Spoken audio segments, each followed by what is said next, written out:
Today, we're going to get into some serious boxing.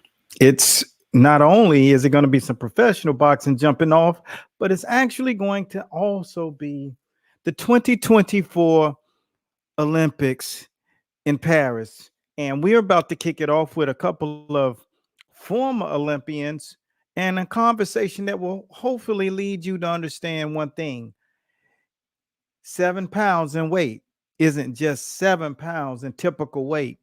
And so, what we're going to do is get directly into really the behind the scenes and understanding how to understand weight classes better, especially if you're an up and coming boxer or if you're a trainer. You always have to find yourself with the white belt mentality. When I say that, I mean you must always have your ears open to learn more and be looking for that rope to pull yourself down the yellow brick road of understanding, clarity, concepts, and theory of boxing. And that's what we're about to give to you. So thanks for taking the time to hang out with us. But we're going to hear from a couple of the top fighters in the world. One of them, Hall of Fame, former gold medal Olympian. And at the same time, he was the last male gold medal Olympian in the United States, which was the same year that my mentor, coach slash fam, had that gold medal extended upon those guys. So here is the great Andre Ward. Because it ain't all about in Colorado Springs. With my brother, Terrence Crawford, the best fighter in the world. I'm excited to be here, man. We're gonna jump right into it. My brother, how you doing, man? What's good with it, man? Chilling. Man, last time we did this was, I think, 2019, 2020, something like that. In the backyard. Life is a lot different for Boom. you now, man. And that was just a little clip of all the smoke. So if you want to go over to that channel, I'm going to put the link down in the comment boxes after the show. If you want to see that full episode, it's really good. It's enriching, and it really gives you a behind the scenes of what fighters actually think about. I know some of you guys may be up and coming. Some of you guys in the world of training, you're there currently. You're headed down that road and you got some experience and you're learning. And it feels like you already know everything. I know what that feeling is like, man. It was like when I was 5 years in, I thought that I had figured this thing out, right? But I realized that you're so much further ahead of anyone who doesn't know boxing for real, that really puts you out in front, like you are the rabbit and everybody else is the tortoise. And in all actuality, if they're not a part of a discipline like boxing, you are ahead of everybody else, but you're so much further down the road, but you still haven't even begun. When you learn, when it comes down to boxing, how many levels and phases it is to it. Because if you think about people who are on the committee, the commissioners, and all of the people that are behind the scenes, how much they know about the actual rules, the actual politics, the actual gaming structure of boxing as a whole. And the Olympics is no different. There are so many layers to the Olympics that you got to go up level 1 coach, level 2 coach, level 3 coach, level 4 coach, level 5, and even the one level 6 guy that there is, which was the tutelage that I'm from. And so this is so interesting, man. But when we talk about the current boxers, we think about entertainment and we think about weight classes and we think about what is it that these guys are doing that people who are not from this world are doing. It's just like in the medical field. You go into an operating room, you might walk by a door and there's surgery going on, but you have no idea how many different things are happening under that drape. There's so much knowledge, there's so many levels of IQ, from starting out with the scrub tech. Then you go to the assistant, PA assistant, the nurse, anesthesiologist, nurse anesthetist, the CRNA. There's so many different roles in that room. You thinking everybody's about the same level, but it's not. And then you have the physician, the one who takes all the blame if anything goes wrong with the patient. And that's boxing. there are so many roles. So I always make it clear to anyone I created this place, right? And it was on purpose. It's called Coach's Corner. And it's to learn the things that you really don't have access to about coaching. Really understanding how to move your fighter, what really goes on at the highest level of coaching in a corner. So, with that being said, I wanted to bring you guys in with some conversations that I've had with some of these guys. One of the other Olympic athletes who was a part of that 2004 Olympic team, who also medaled, was my good friend Andre Durrell. And this is one of the things that he said as we talked on the show one day.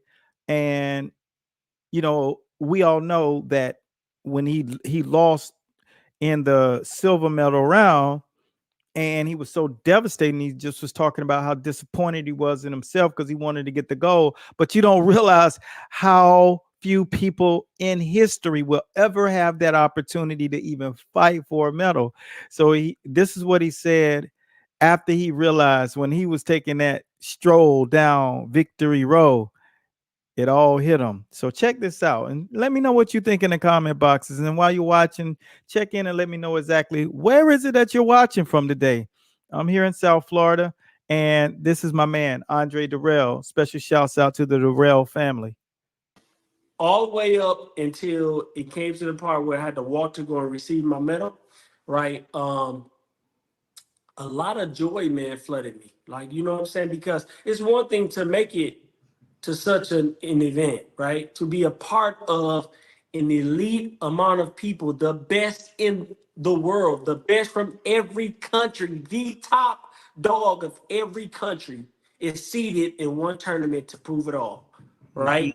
And that sense of being robbed, I didn't care no more. That sense of hurt that I felt as I was walking, I didn't feel it anymore. You know what I'm saying? I felt pride for my country because you got the opportunity to see my flag being raised. And that is the reality. A lot of you guys get caught up in wins and losses, but he said the realization of that hit.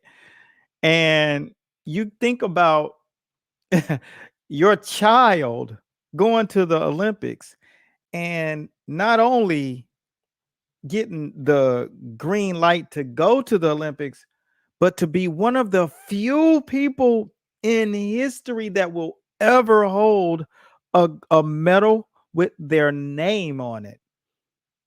Who would have thunk? And the totality of it lands on anybody. And what do? You know, how do you like bragging on family members, right?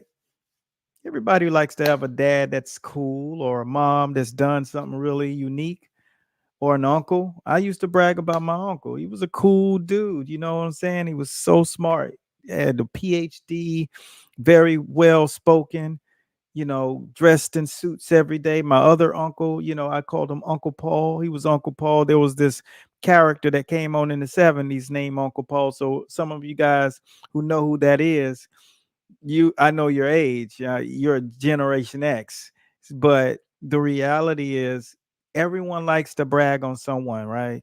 So those were the guys that I bragged upon, and other people. But with that being said, there's a sense of pride to let people know that that's my DNA. You know what I mean? Like, I got some of that in me.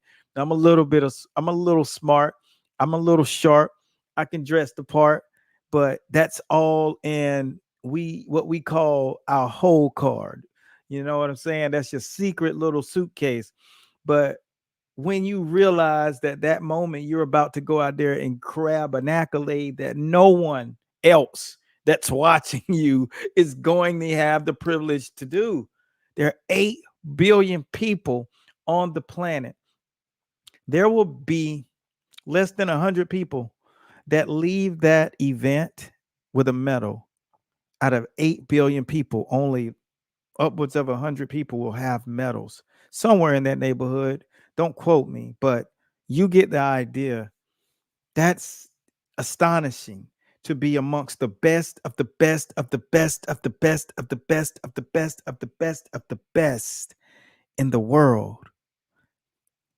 You can't argue it. It doesn't matter if a guy gets cheated or if a guy comes up short. Just to be in a tournament of champions, mindset, overcome, fortitude, intangibles, all of those things. That's what it takes to get up there. And, Coach Lopez, who actually was in the school of boxing, made it to be an Olympic coach, was the first person through our school that was able to land and become an Olympic coach. And I know there'll be another one soon. As I spoke to one of my other coaches today, I know that they're going to be in 2028 as an Olympic boxing coach. And so that's kind of what we like to do. We like to take the knowledge that we've had and experience. I got the chance to work with another world champion who actually was a gold medal Olympian, and Ray Mercer, under the tutelage of my mentor and head coach. And it was a privilege because you get to know how they breathe. You get to know how they think. This is a man who's been in the ring against Tommy Morrison, Evander Holyfield, Lennox Lewis, fight of the year multiple times. You get to understand, how does this guy put on gloves? What is his biggest concern in the boxing gym?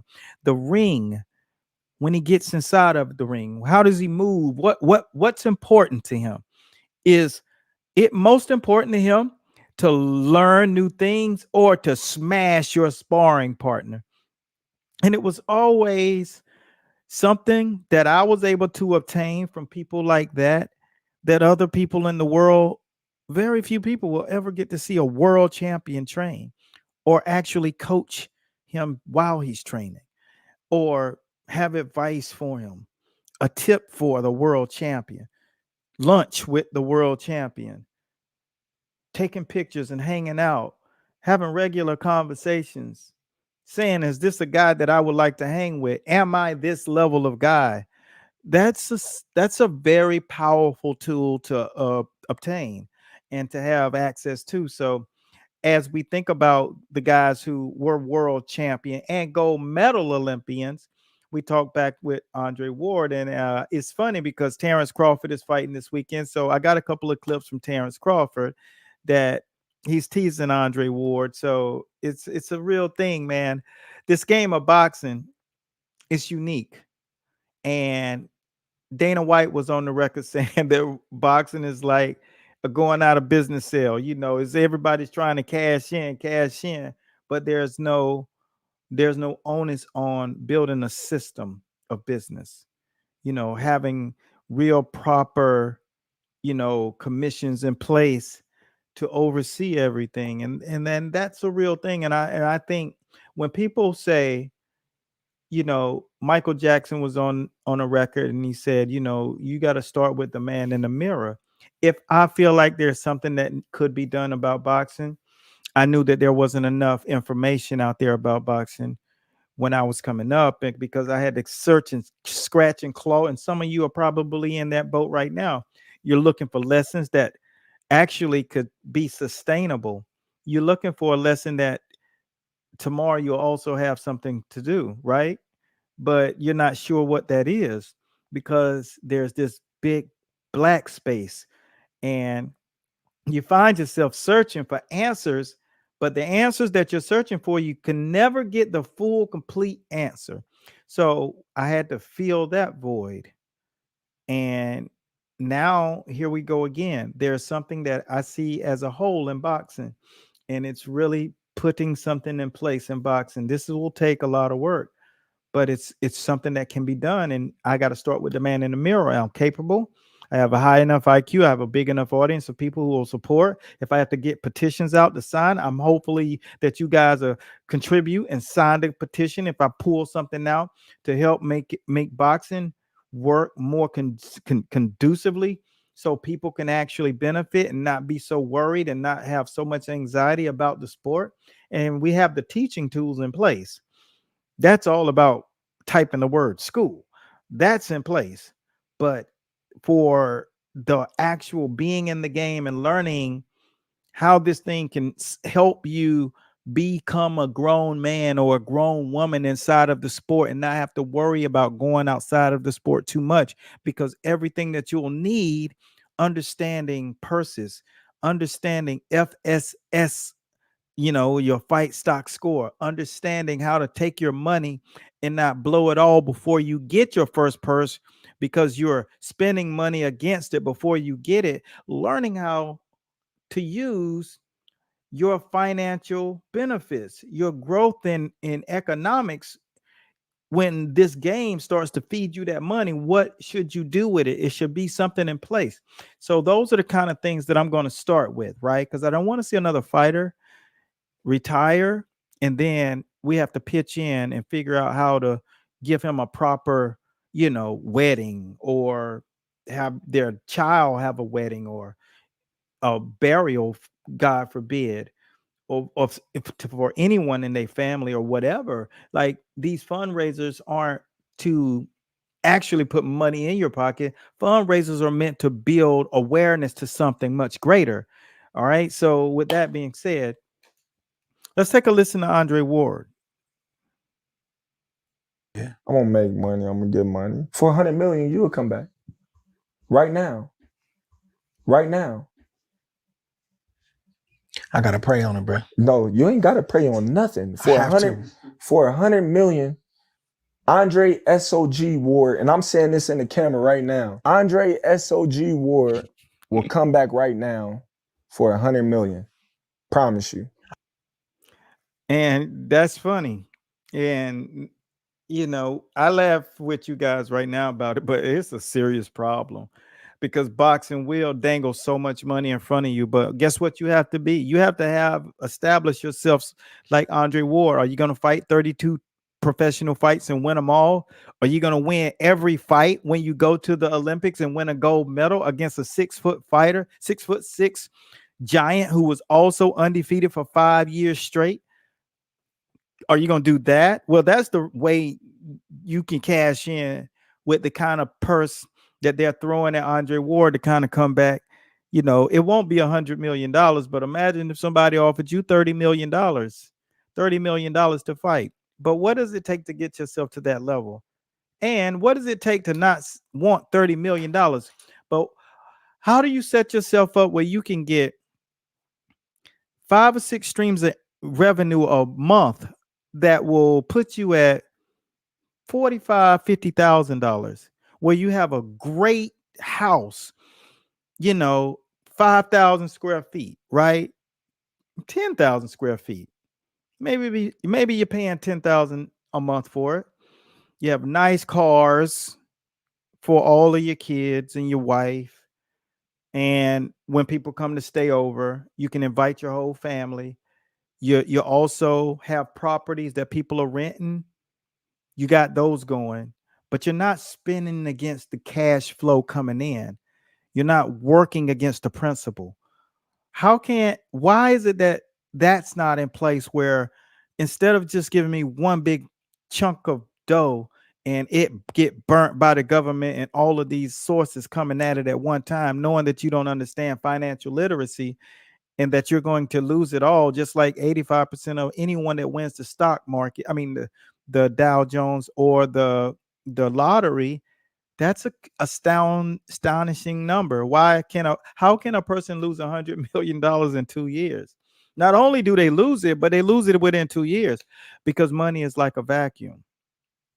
And when you have that vacuum, it can always go. You can go and give $100 million away in an hour, and you will, because the government's going to come knocking on the door with a red and white and blue suit on, and they're going to say, "Hey, brother, give me 40%."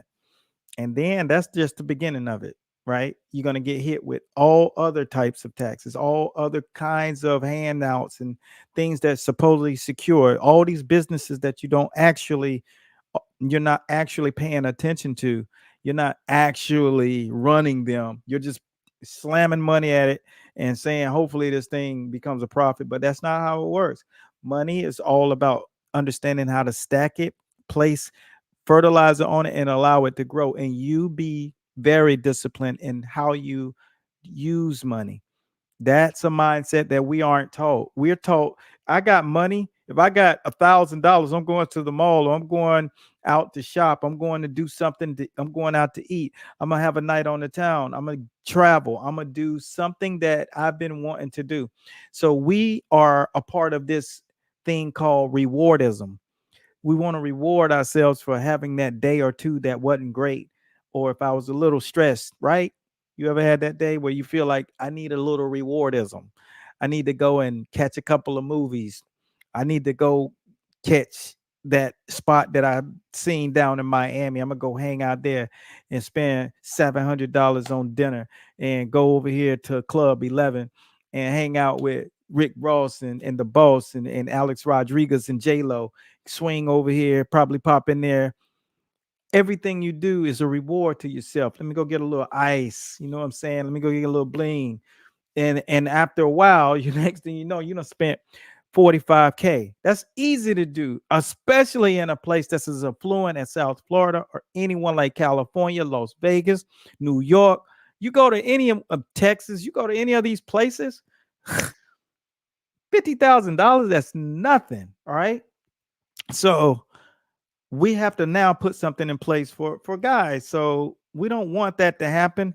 But as we table this, we have a guy who asked a question. So I'm going to answer this is because this is a great question. He said, what about weightlifting? All right. Is weight training for boxing bad? Okay. Kun, I'm going to really give you guys a quick breakdown. So for any of you who are working with athletes, I'm going to make sure that you all understand this. I'm not going to talk about the weight training right now. What I'm going to talk about is the roles that you guys will all need as coaches, head coaches at the top of a program, right? First, you're going to need an athlete that's willing to actually do all of the things that's required in boxing, which is, if you don't know what that is, we have a book that you can look at, right? And I'll give it to the first 10 people who comment the word book. We'll send it to you through PDF. It's a book on boxing. It really has everything that you need to know. It's like the absolute journal to boxing. It's not going to cost you anything. If you type the word book, then I will make sure that the first 10 people who type book will get this. All right, here's the deal when it comes down to knowing the layers of boxing. You have to have a fighter that's willing to do all of the things that are in books like this. And this book will basically tell you everything that you'll need to know from a perspective of footwork. So that guy will go to you. All right. And then the next level of book will teach you footwork and all basic training. So that book will be that will land in the hand of the trainer. And the trainer is the person that takes the fighter and he shows him techniques, skills and sets, and then he'll make sure that the boxer understands the concepts, right? These are the levels, right? That a fighter himself must know, that the trainer will teach him that this is necessary. You can't go out here just trying to showcase talent, because in boxing, we are taught how to take away your talent, how to take away your speed, how to take away all of that quick twitch or fast twitch muscle, how to take away that power, how to take away your size, your length. And so what do you have then? You need the book, because now you need the concepts of how to deal back with that, counter that. And that's what the trainer is there for. Above the trainer is the person who coaches the fighter. See, the trainer is the one that fuses things into him. Bam, gets him to a place where he can operate for the coach. That coach is the guy, when he goes to that ring, is waiting for him on the ring apron with instructions on how to maneuver inside of the boxing ring. That's what a lot of people don't understand.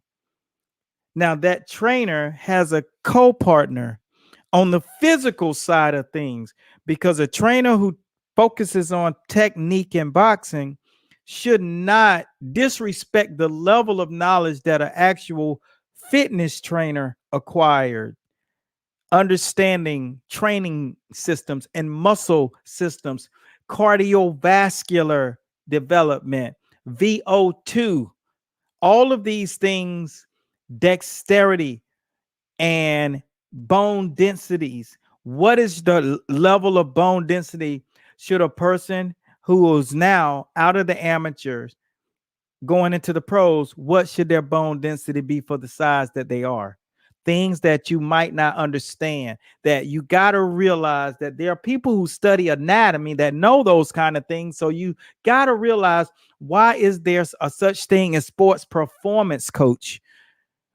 Let that guy do that, and stop, as a trainer, stop trying to instruct a fighter how to train, because you really have to start considering you're not a professional trainer. You are a boxing trainer, and you train the guy with boxing technique. That does not transcend over a physical trainer. That's an entirely different education. That's why they're licensed for it. And then that license is just to start. Then you got to get licensed to understand how to move.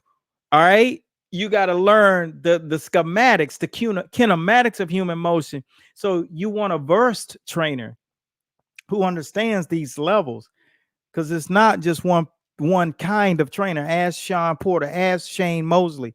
All these guys, they understand that kind of stuff. The guys who really have gone through the game, and those who don't understand that end up becoming huckleberries, right? So we don't want that. We are trying to make sure that you guys are understanding, why is it so hard for you when you're working with boxing trainers.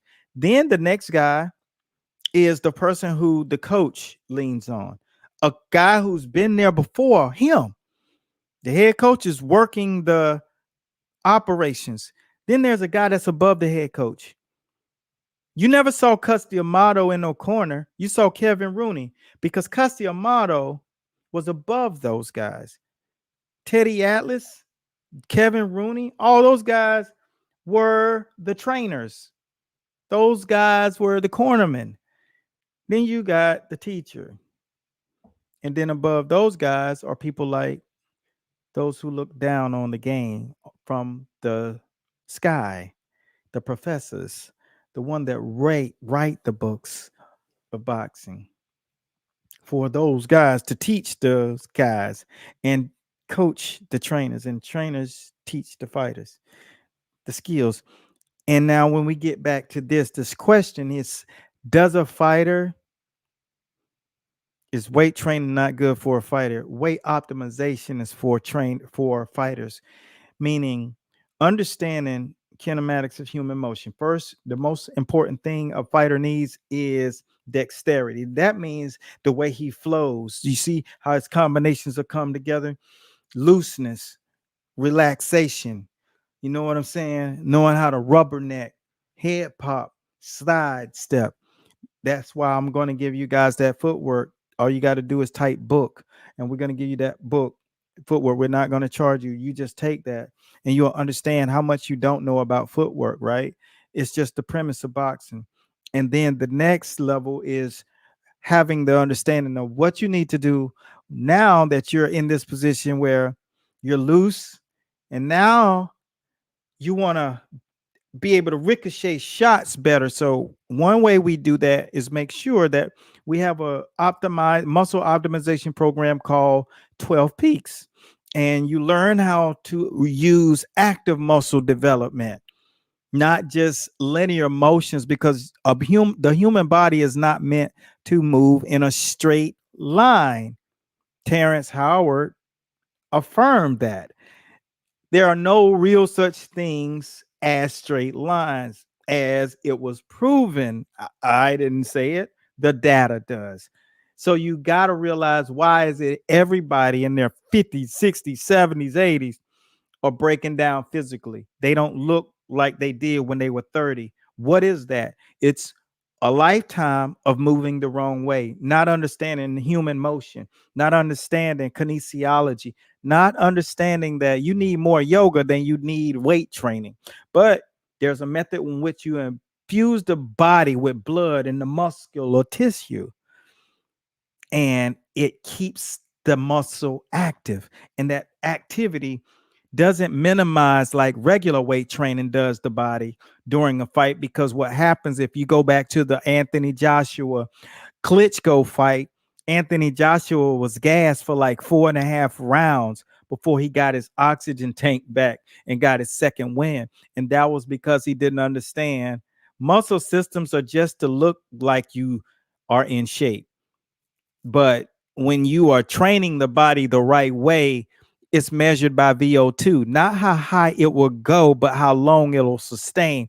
And sustaining oxygen levels isn't about quick twitch muscle development. It's about slow twitch muscle development, which is 1500ths of a second slower than the fast twitch muscle.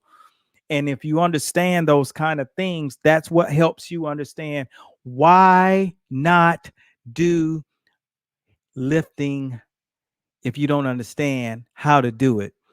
And that's what our muscle system is about. 12 Peaks is a 10-minute workout. We won the Golden Gloves 1,000 times with it.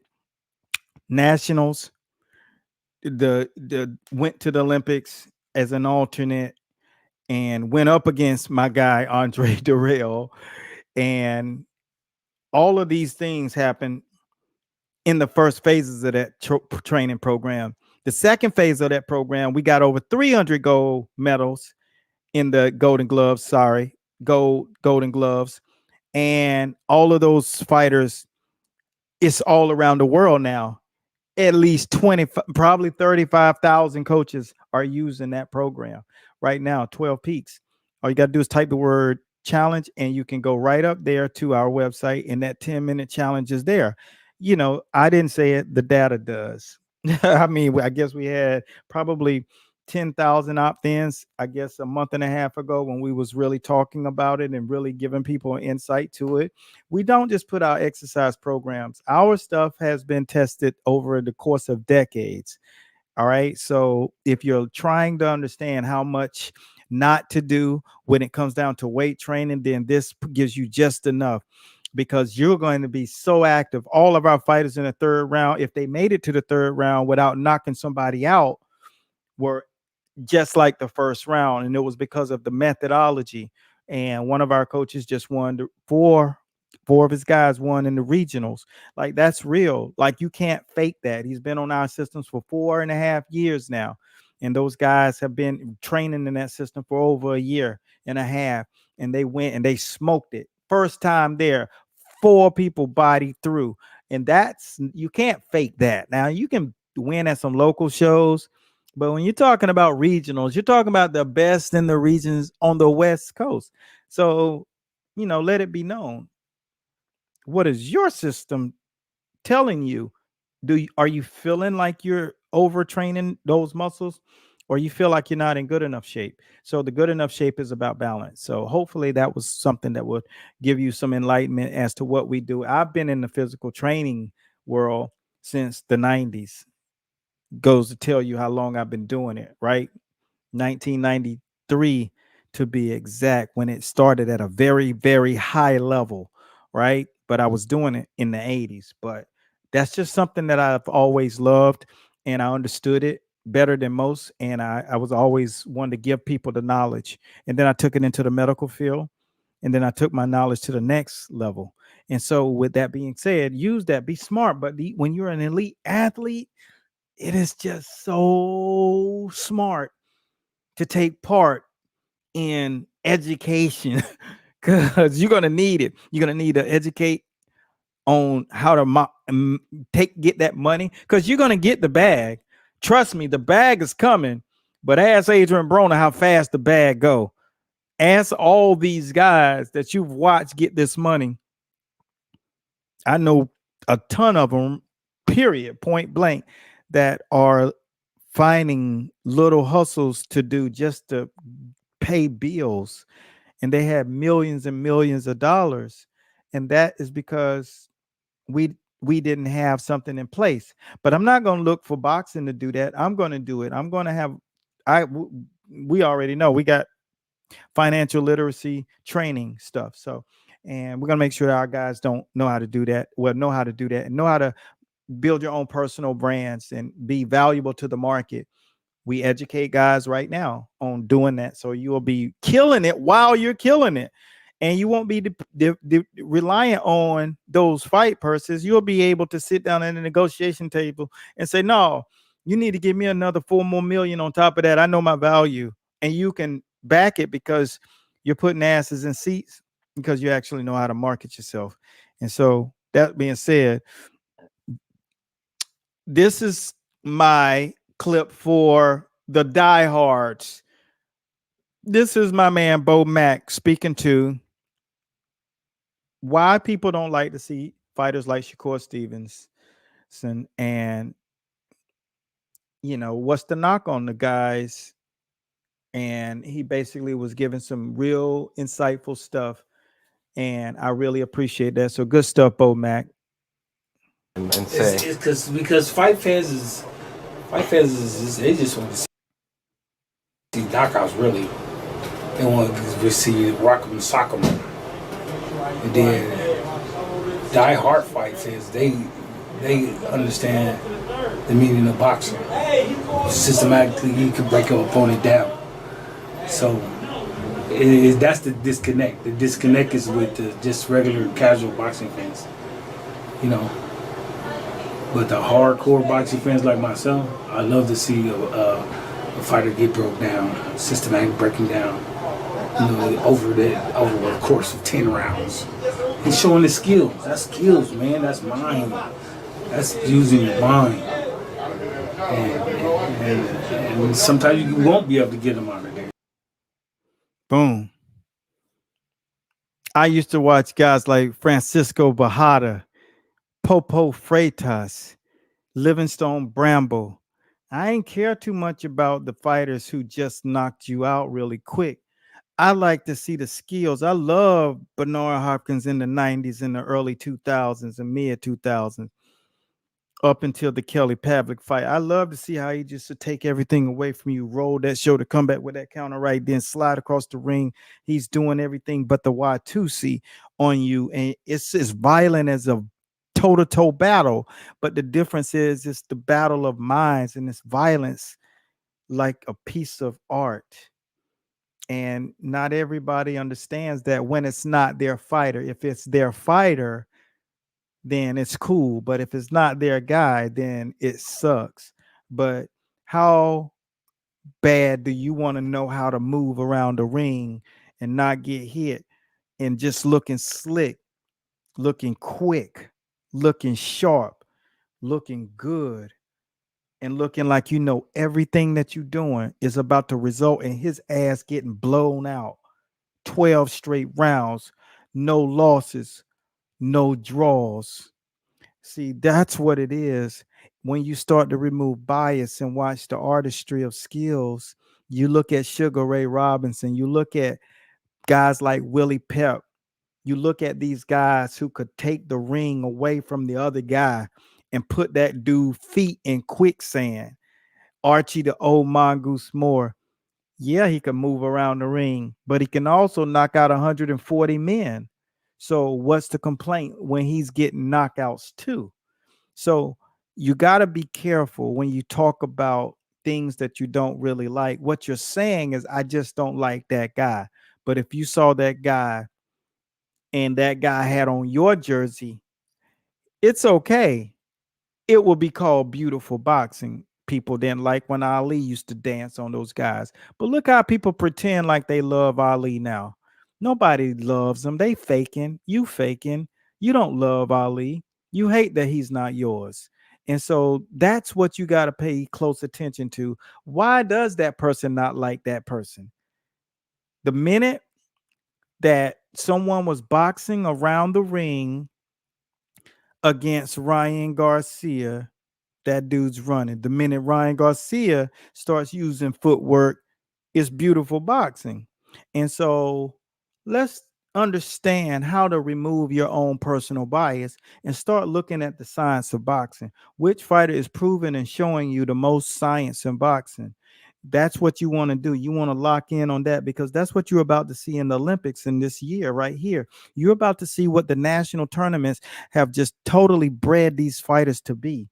And now I want you to be able to pay close attention. Maybe you're pulling for your country, but I want you to really pay close attention and remove all bias and look at some young person who said, I'm going to wake up and run 3 miles every single day until I make the Olympics. Or matter of fact, I'm going to run 4. I'm going to swim 2 days out of the week. I'm going to go to the track 2 days out of the week. And 2 days out of the week, I'm going to run on my block.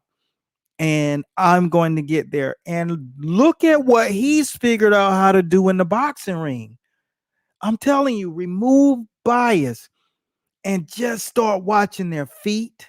Start watching their head movement. Start looking at how they throw their combinations. Because see, all of that stuff was embodied into muscle memory, because you can't fake muscle memory at the highest level of boxing, because that's the biggest stage in the world that these guys are about to perform on. If you go back to the 2004 Olympics, that was the last good Olympics when it came down to boxers. Amir Khan, Kendallon, Ward, Darrell. It was just, the list was like on and on and on and on. That was the last one of those kinds of Olympics.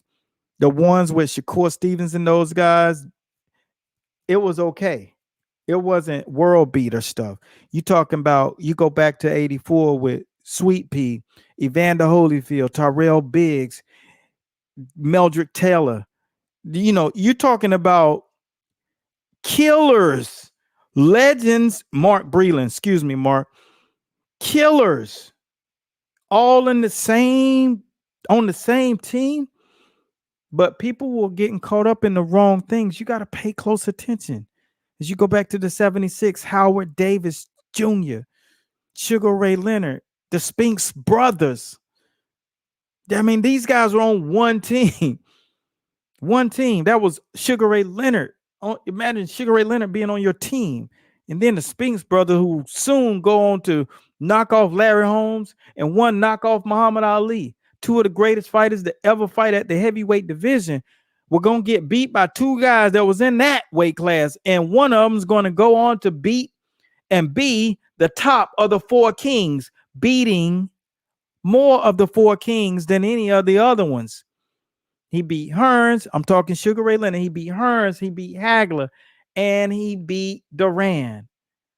That is crazy to think about that team. All those dudes were that good. And Howard Davis Jr., who didn't have the top professional career, was the standout fighter in 76. So he was the greatest fighter in the world at that moment. And his son later goes on to train Dustin Poirier after becoming an NABF champion in Daya Davis. You can't tell me boxing isn't crazy. That's what we're talking about. So pay attention to all of the other things happening in boxing, because when I show you, I'm going to show you guys one of our basic fundamental training programs that will be in our Instagram subscription. This is kind of what you do when you want to develop your body for boxing. So this is how you get tissue that is going to be required for higher level boxing. The basic stuff is the most basic thing. And when you start to do this, you start to learn, this is how I'm going to develop an amateur. He's going to go on to be an undefeated professional and still rising.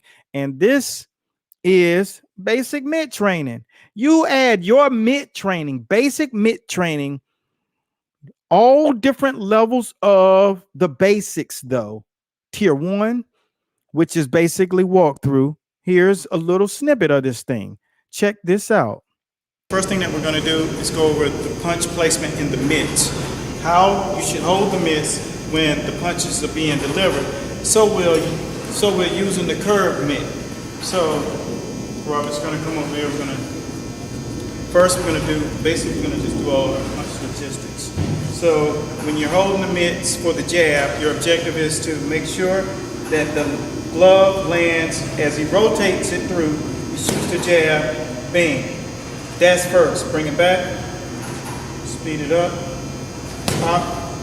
Not super fast, Pat Cap. Ready? Walk through, go. Up and back. Reflex. There and back.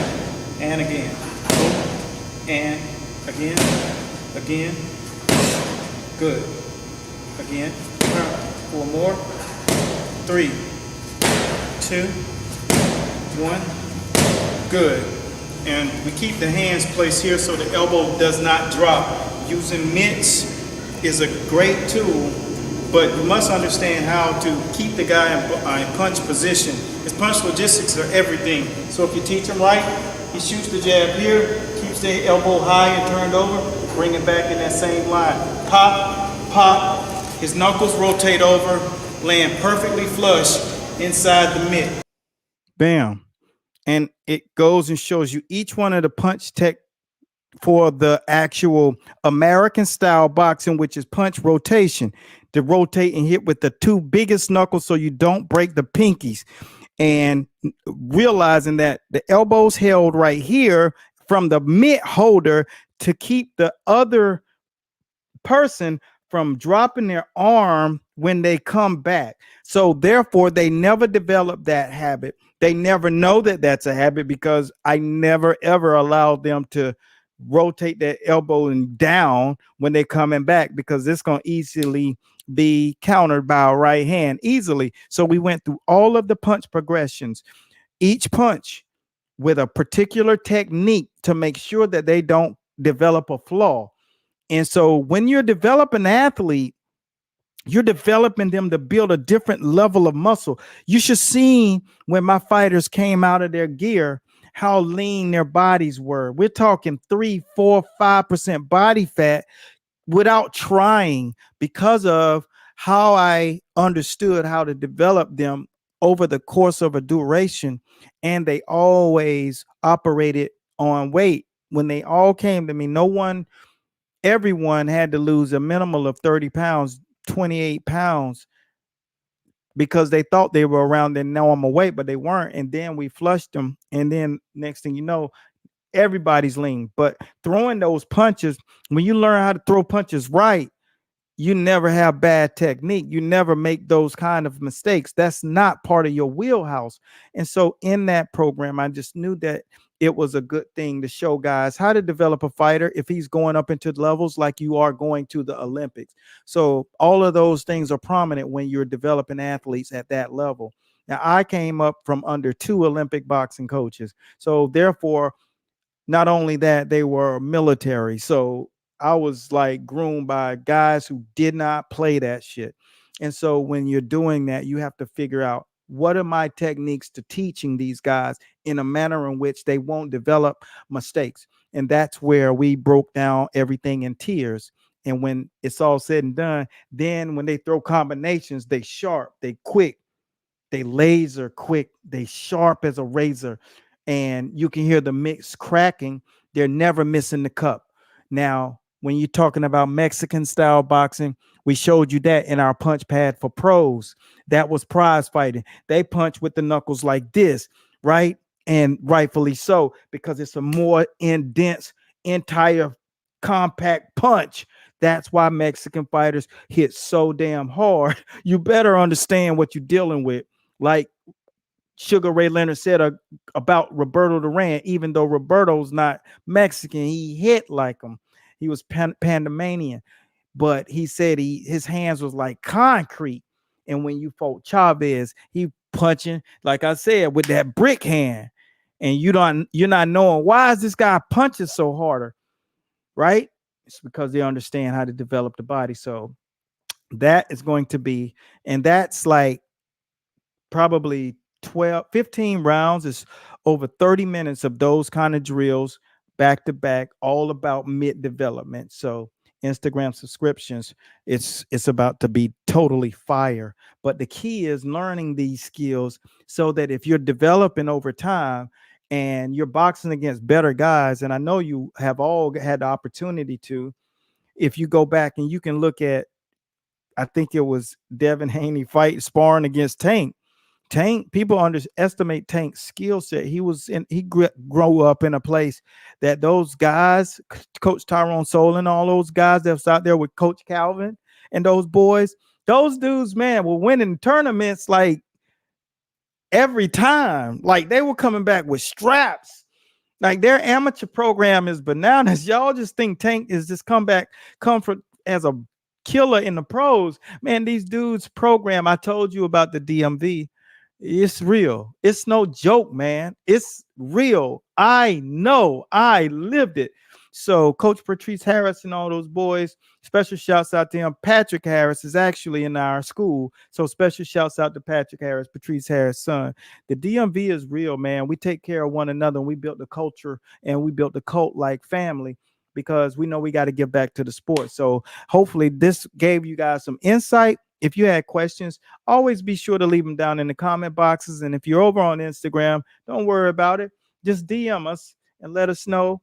Basically, we just want you guys to enjoy the Olympics. If you want a copy of the Olympic schedule for this weekend, which is the Olympics will be on Saturday, just make sure you type the word Olympics and I'll hit you with the schedule. I'll make sure that someone gets the schedule to you and you enjoy it, man. But hopefully this was something that you benefited from. Special shouts out to all my brothers in top trainer program, top 1% trainers in the world, not only boxing, but they understand the game of business and they're building gyms, they're building training businesses, and they're learning the game in abundant manner. So if you're trying to learn in an abundant manner, continue to follow for more and be blessed at God's speed. Enjoy the Olympics and watch without bias. Cheer for your people, but pay attention to everybody.